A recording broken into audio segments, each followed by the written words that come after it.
So let's just remove the denial emotions for a moment. So we just replace it with what we often have, which is anger. We remove the blocking emotions and replace it with what we often have, which is fear. So now we're getting down to some causal emotion that is, and the causal emotion, let's replace it with this emotion, grief.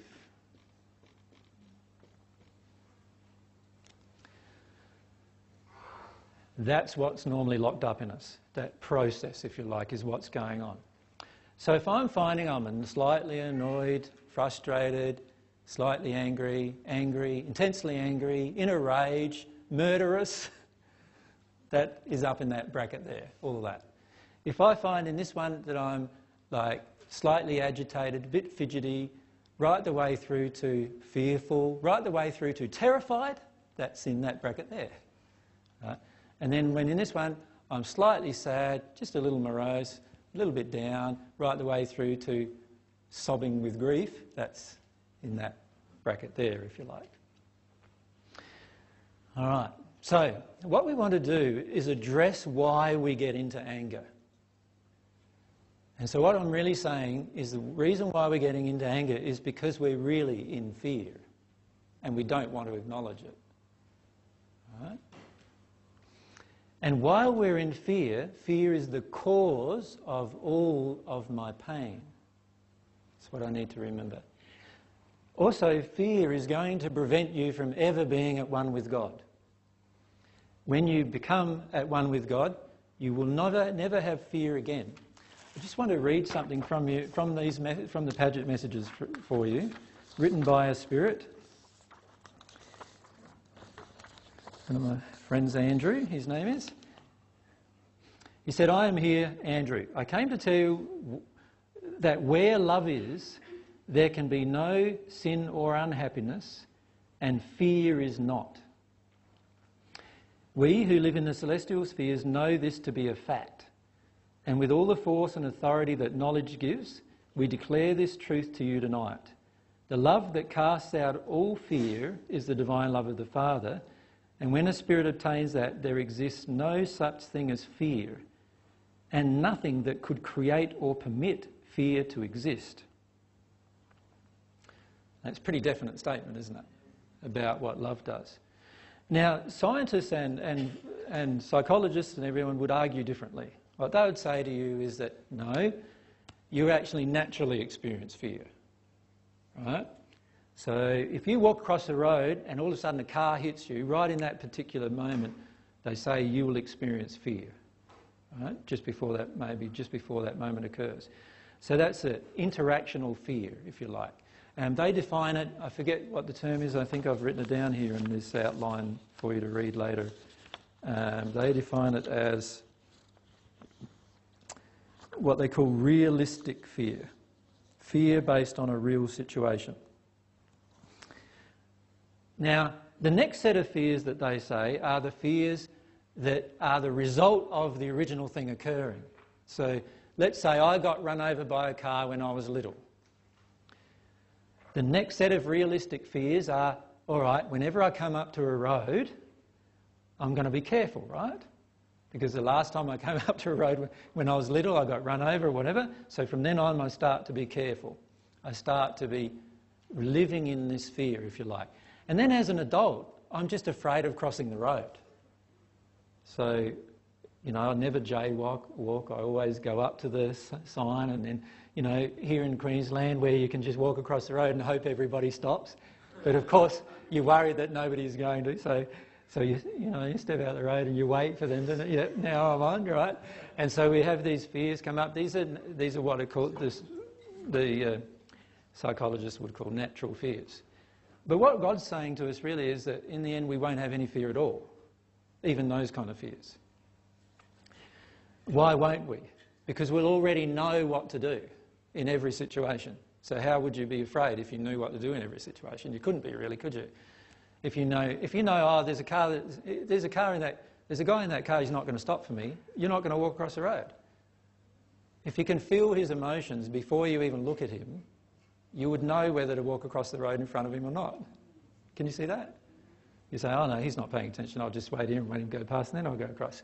But then another person, you can just, and you'll feel this in time, you'll just feel totally in synchronicity with all of your environment, and you'll be able to just walk up and walk across the road, and you know that the person behind you saw you, and you know the other person saw you, and so of course you won't have any fear at all.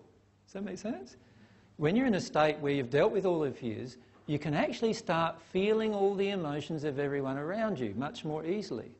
And because of that, because of feeling all those emotions, you're now far more in tune with your entire environment, which means you don't finish up doing things that harm you automatically, not as a choice because of fear, but it's just an automatic process. So when you get that, and when you're at one with God, you're in tune with the entire universe, really. And when you're in tune with the entire universe, you're not afraid of anything. So someone can threaten you with death, and you would not be afraid of it. Whereas if you didn't have those feelings, if you had those other feelings, causal emotions, you would be. So we can get into that state. So really what God's saying to us is, you don't need to be afraid at all. And so we go, oh, okay, I don't need to be afraid at all. Okay. So what do we do then? We start trying to not be afraid at all. Right? Because that's what we're told. You know, at the end of our development, we're not going to be afraid at all. Okay, all right, I'll start acting like I'm not afraid at all. Now that's a very fictitious place to be. Because in the end, you do have emotions inside of you. The only way to actually experience what I'm talking about in reality is to release the emotion of fear inside of you. Does everyone follow that? Because without releasing the emotion of fear still exists within you. No matter how much you intellectually try to avoid it, it's going to be within you, still creating your law of attraction, and everything around you will be happening based on that. So it's far better to experience your fear. But that's where most of us freak out. Most of us have huge problems with that. Because the very first time you experience a fear event as a causal emotion type fear, like there's a blocking emotion, a childhood blocking emotion, you will be quite terrified. You might even be on the ground and shaking and all these things happening to your body and all your body's in a cramp, you know, and anybody coming along looks at you and thinks, oh, doctor, hospital, you know, and like that's how people respond to that kind of physical expression of those emotions. So even the whole universe around you, it feels, but it's actually really people on earth around you, are actually against you fully expressing your fears. And of course, the only way to go from that, if you can't fully express your fears, the only place to go is anger. You notice how anger seems to be far more acceptable? Like, you know, how many men are in a rage and yet, you know, most of society accepts it, right? And we have all of these outlets for anger in society, you know, like sports an outlet for anger for a lot of men. War is an outlet for anger, isn't it? Like, you see all these outlets for anger. But how many outlets for fear do we have? Like, do you ever see people very much dealing with their fear in an emotional experience? Have you ever done it in front of somebody else, for example? Yourself? Like, every time I've ever done it in front of somebody else, they have absolutely freaked out. And that's not very helpful for me getting to my causal emotion, right? And I remember the first time when I experienced it, I was 18 years of age. I was vomiting in the toilet. And all of a sudden I went through into this fear place, this fear fit things that I used to have. And I had so much fear that, like, yeah, I had these fear fits for most of my life. But they started having in an intense way when I was 18.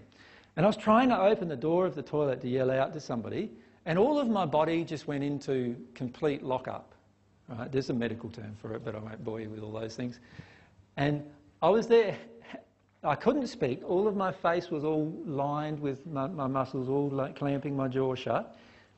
All of my muscles in my body caused my legs to go up, and I was actually hanging by one arm off the ground in the toilet on the doorknob, which was a round doorknob, right, hanging there, not able to let go of the doorknob, and bashing my head was the only thing I could do. So I hit my head on the wall, trying to let other people know in the house that I was locked in the toilet and was in this state, right? Took about 10 minutes or so for somebody to answer. And this was straight after I had a car accident. This was about maybe 4 or 5 days after I had a car accident. So the car accident triggered all this fear. I went into this place emotionally, and I'm there hanging by this door in this terrible state of terror, hardly being able to breathe, my body all locked up, all the muscles all locked up and everything just hanging on the door. Now, it took two men to open the door and get me off the doorknob. And then once I got off the doorknob, they took me to the bed and they called the doctor, of course, right? And they called the doctor and everyone's all worried. My sister was there present and she was screaming. and everyone else was in a panic. And this is about my own fear and everyone else is in a panic, right? And the doctor comes along and gives me a great big shot, you know, and all of a sudden I'm out to it for quite a few hours. I think it was about 16 hours or so. Now, that was my first terror experience, right? And nobody around me wanted to know about it. And I had a number since then. I had, in fact, up until I was around 33, I had about 8 of those experiences. And what it taught me was that people are terrified of your own terror. And it's so much so that when I knew, I could feel these experiences coming on after a while, after the first few times. I could recognise the symptoms of me going into this fear state. And what happened was, I would tell the people, all the people around me, I'm going to go into this fear state now.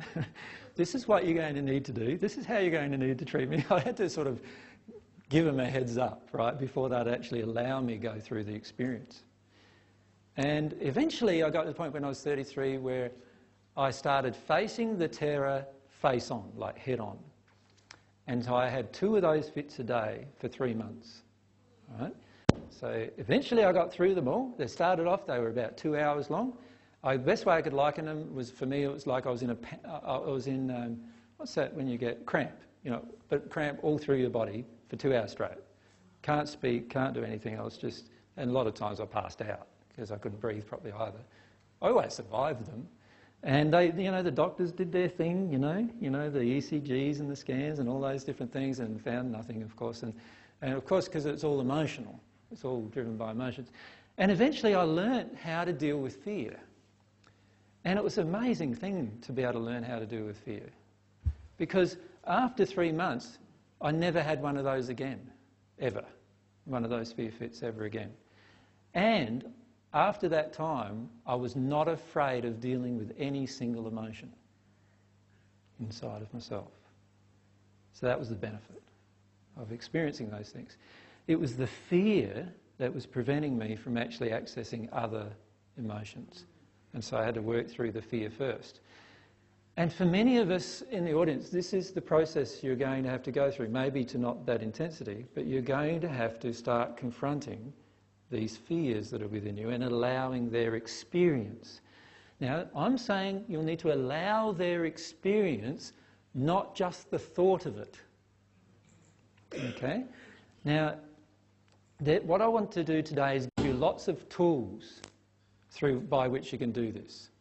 Lots of tools to actually help you get into these fear-based experiences and have the courage and the ability to get your way through them so they no longer affect your life at all. Does that make sense? That's the idea. Now, who's already frightened? Okay. No worries, that's good. By tomorrow afternoon, we'll be really there, hopefully. The key is that with every one of these experiences, you will live through it.